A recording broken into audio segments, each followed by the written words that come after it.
اور اس نے توحید کا عقیدہ اس طرح سے اپنا درست کیا تھا کہ بوڑھی اماں آپ کو کیسے یقین ہے کہ اللہ ہے؟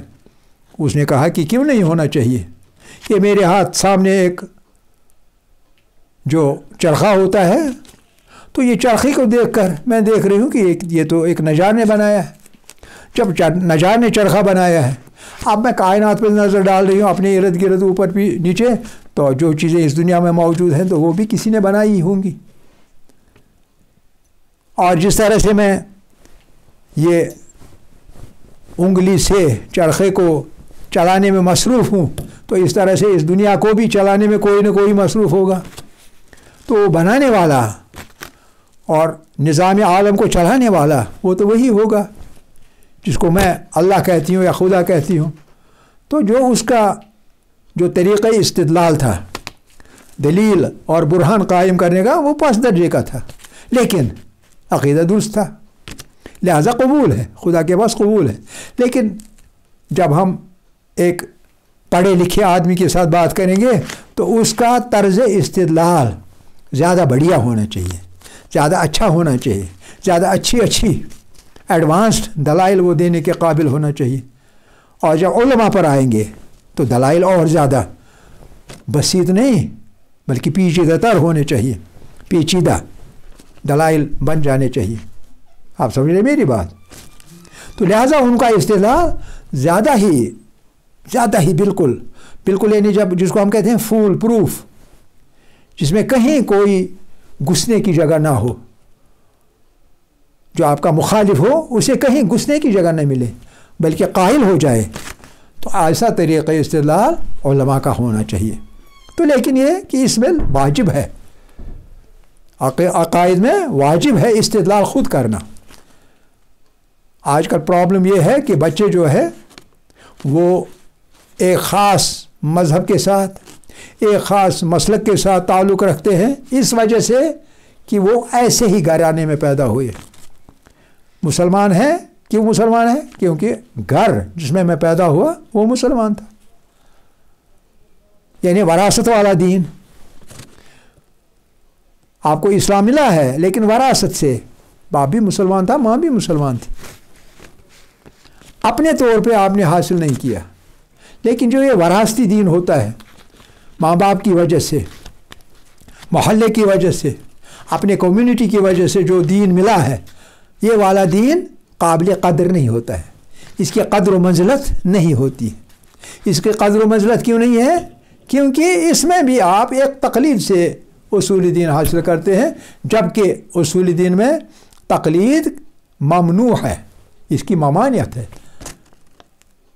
جو اصول دین کے مختلف عقائد ہیں وہ آپ کو ریسرچ کے ذریعے سے، تحقیق کے ذریعے سے، اپنے ذاتی استدلال کے ذریعے سے وہ حاصل کرنے ہوں گے، تبھی جو آپ کے عقائد ہوں گے وہ قابل قبول ہوں گے، اور آپ کا دین جو ہوگا وہ آپ کا دین ہوگا، آپ کے باپ دادا کا دین نہیں ہوگا۔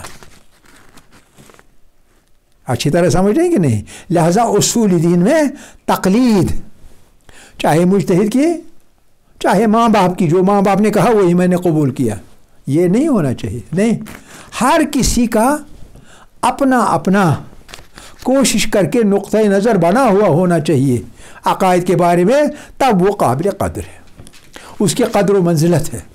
اگر ایسا نہیں ہے تو ہمارے عقائد کی کوئی قدر و منزلت نہیں ہے۔ اور اسی لیے کبھی کبھی ایسا ہوتا ہے کہ کسی دوسرے مسلک والے، کسی دوسرے مذہب والے کے ساتھ آپ کی بات چیت ہوتی ہے، وہ آپ سے سوالات کرتا ہے، آپ کا اپنا بن کے پوچھتا رہتا ہے، اور پھر اپنا جو ان کا بلیف سسٹم ہے، عقائد کا نظام جو ہے، اپنا اصول دین جو ہے، وہ آپ کے سامنے پیش کرتا ہے بڑے دلکش پیرائے میں، اور آپ کے عقائد کی خامیاں بتانے لگتا ہے۔ اور چونکہ آپ کو اپنے عقائد پہ استدلال کرنے کی عادت نہیں ہوتی ہے، اور آپ نے اپنے عقائد اپنے نہیں بنائے ہوتے بلکہ ماں باپ کے پکڑے ہوئے ہوتے ہیں، تو لہٰذا آپ اس کے سامنے عاجز آ جاتے ہیں، اس کے سامنے آپ بات کرنے سے، بحث مباحثہ کرنے سے تنگ آتے ہیں۔ جب آپ عاجز ہو جاتے ہیں تو وہ اپنی جو بلیف سسٹم کی بڑھائی، برتری، اس کو ثابت کرتا ہے، اور آپ دھیرے دھیرے اس کے عقائد کے سسٹم کی طرف مائل ہو جاتے ہیں، اور ایک وقت آتا ہے ہر کوئی کہنے لگتا ہے فلاں شخص فلاں مسلک کی طرف پھر گیا۔ کیوں بھائی ایسا کیوں ہوا؟ یہ کیسے ہوا؟ یہ اس لیے ہوتا ہے کہ اس نے اپنا جو بلیف سسٹم ہے وہ اپنے آباء و اجداد سے، بھائیوں سے، بہنوں سے، گھر سے، ہمسائیگی سے، کہیں سے لیا ہوتا ہے، خود حاصل نہیں کیا ہوتا۔ اگر حاصل خود کیا ہوتا، اس نے محنت کی ہوتی، جو آرگومنٹس ہیں، جو دلائل ہیں، ان کو انڈرسٹینڈ کیا ہوتا، جان لیا ہوتا، سمجھ لیا ہوتا، پہچان لیا ہوتا، اور اس طرح سے اپنے عقائد کی، باقی عقائد کے اوپر برتری، بہتری اور برتری اس کے ذہن میں بیٹھی ہوئی ہوتی، وہ کسی کا بننے کے بجائے ہر کسی کو اپنا بنا لیتا۔ آپ میری بات میرے خیال میں سمجھ رہے ہیں۔ تو لہذا اصول دین میں تقلید ممنوع ہے، اور اس کے علاوہ دوسری ایک چیز میں ممنوع ہے، اور وہ ہے ضروریات دین۔ ضروریات دین کے واجب ہونے کی، کچھ ضروریات دین کی ایسی ہیں ان کا واجب ہونا طے ہے، ان کے واجب ہونے میں کوئی دوسرا لفظ نہیں ہے۔ مثال کے طور نماز واجب ہے، کوئی نہیں کہہ سکتا نہیں یہ واجب نہیں، مستحب ہے۔ جو مستحب نمازیں ہیں وہ اپنی جگہ، لیکن جو 5 وقت کی نمازیں ہیں اور اس کے علاوہ کئی اور نمازیں یہ تو واجب ہیں۔ ان کا واجب ہونا، آپ کو کوئی مجتہد مثال کے طور پر نکلے گا، وہ کہے گا یہ واجب نہیں ہے، تو کیا آپ اس کی تقلید کریں گے؟ جی نہیں، اس میں تقلید نہیں ہے۔ ضروریات دین کے واجب ہونے میں تقلید نہیں ہے۔ روزہ ضروری چیز ہے اسلام کا، تقلید نہیں ہے، ماننا ہے۔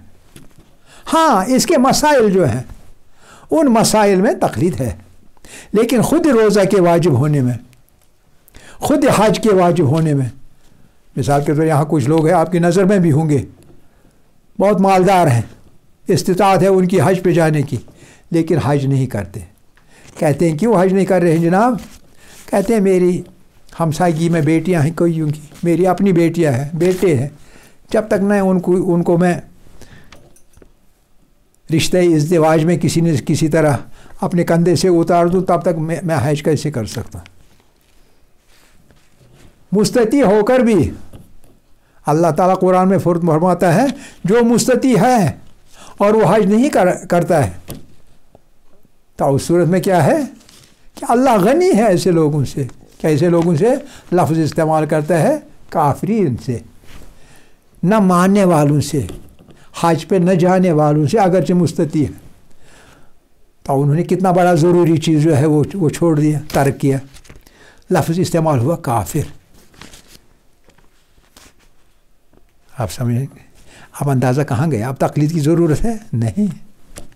حج کرنا ضروریات دین میں سے ہے، اور بہت اہم ضروریات دین میں سے، کیونکہ یہ بدنی عبادت ہی نہیں، یہ سیاسی عبادت بھی ہے، اجتماعی عبادت ہے، اس کو کیسے چھوڑا جا سکتا ہے؟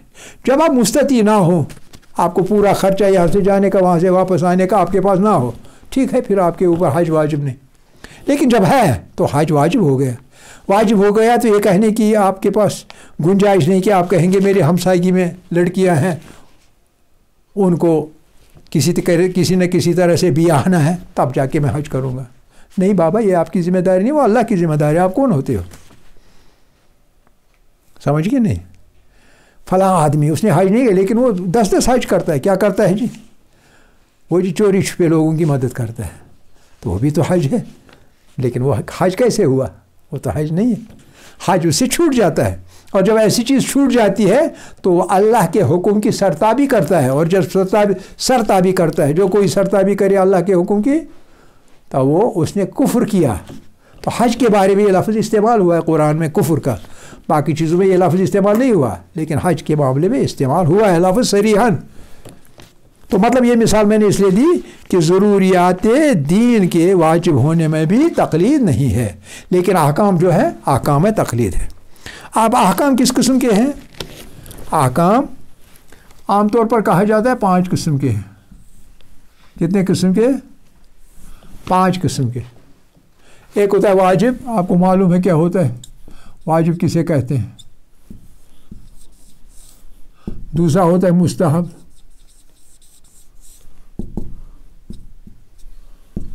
اور تیسرا ہوتا ہے حرام، اور چوتھا ہوتا ہے مکروہ. ٹھیک ہے کہ نہیں؟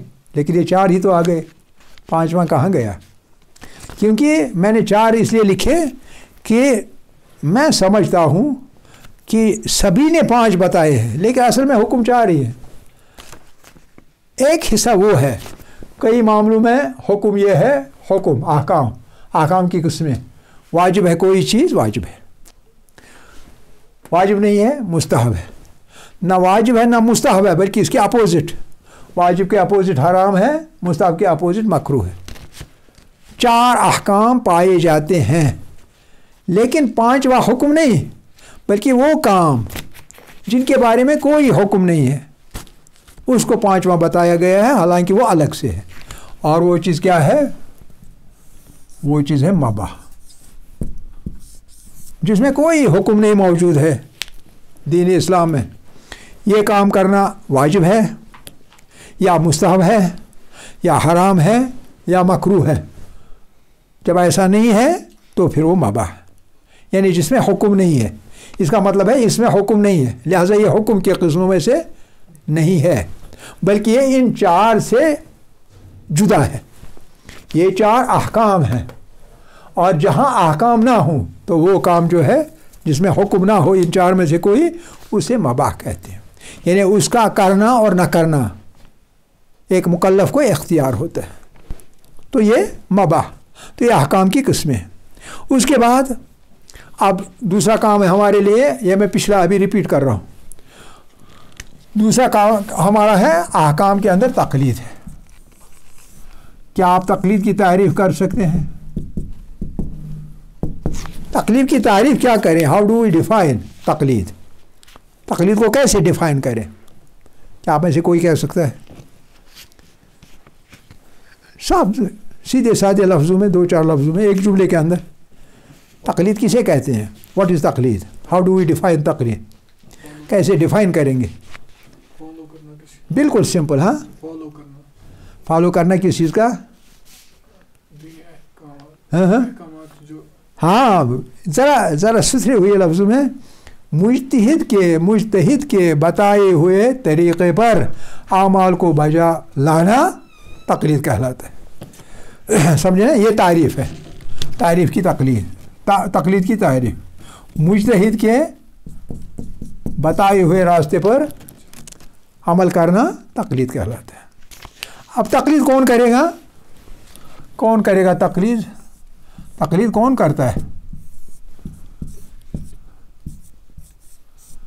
کون کرتا ہے جی؟ بتائیے. مکلف کرتا ہے. اور مکلف جو ہے، مکلف کے شرائط کیا ہیں؟ شاباش. یعنی کس کو کرنی چاہیے تقلید؟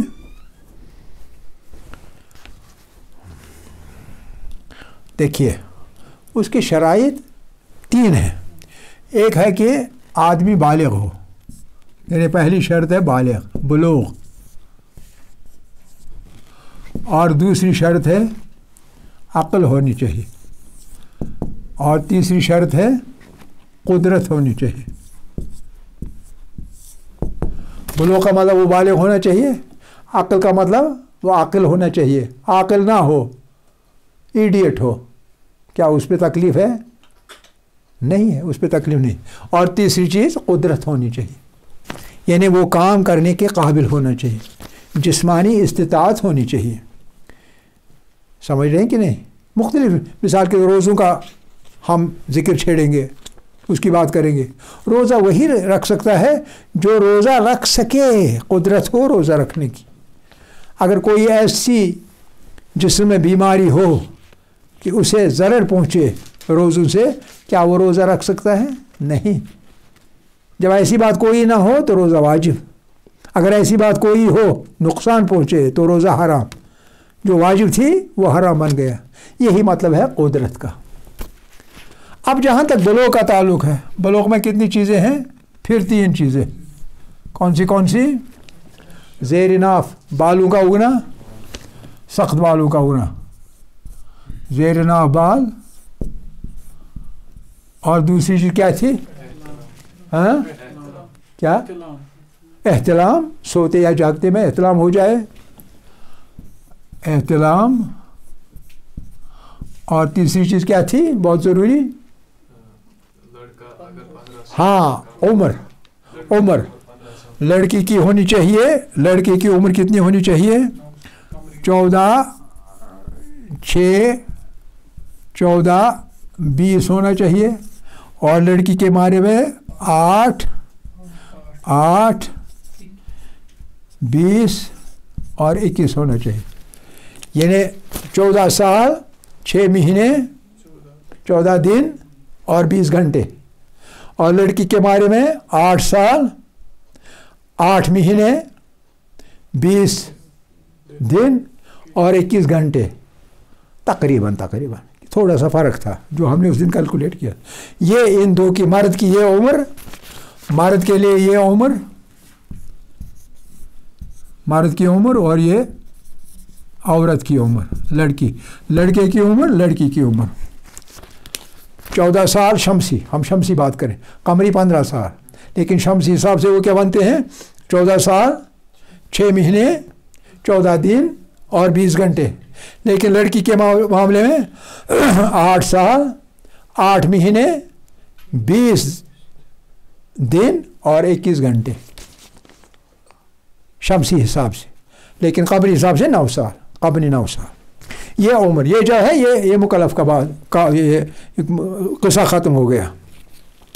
اب ایک انسان، ایک مکلف کب تقلید کرے گا؟ جب، یہ پھر مکلف کی بات، مکلف 3 چیزیں ہیں، یا تو خود مجتہد ہو،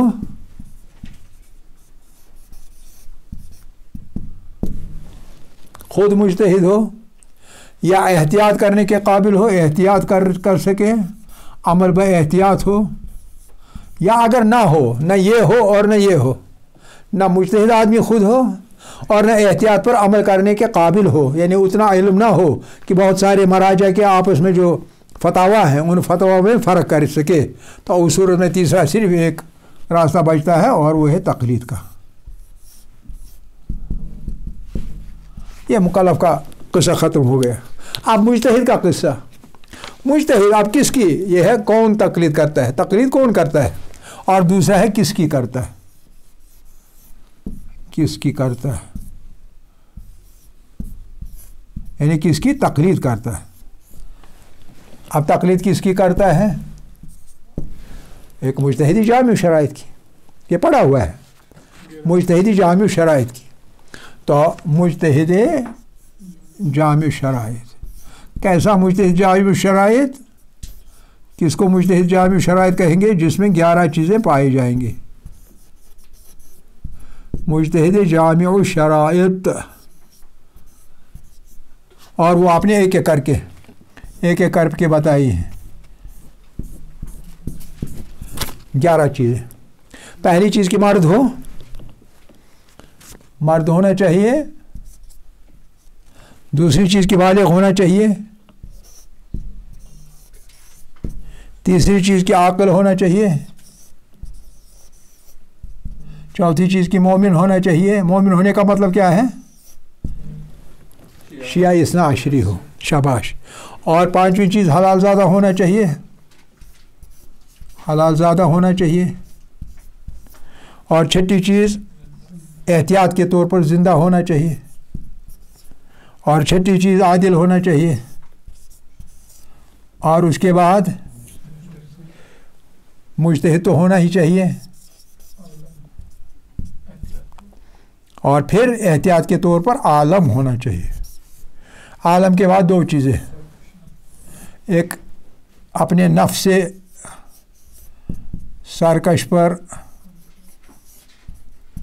سرکش پر مسلط ہونا چاہیے، یعنی کنٹرول میں رکھنے والا، اور آخری چیز دنیا پر حریص نہ ہو، دنیا پر